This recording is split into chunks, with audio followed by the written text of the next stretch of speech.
ভিত্তি করা, আল্লাহর কোরআন এবং রাসূলের সুন্নাহর উপরে ভিত্তি করা একটা রাষ্ট্র ব্যবস্থার প্রস্তাব করছে। আমরা এই সমাবেশ থেকে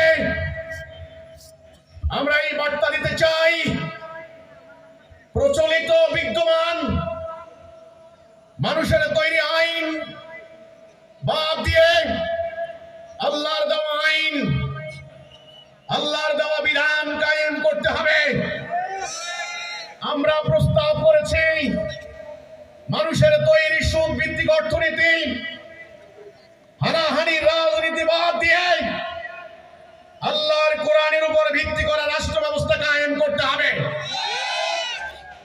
আমরা পরিষ্কার করে বলতে চাই, আমার ইসলাম বিশ্বজনীন জীবন ব্যবস্থা, এখানে উগ্রবাদের কোনো জায়গা নেই, এখানে মব সন্ত্রাসের কোনো জায়গা নেই,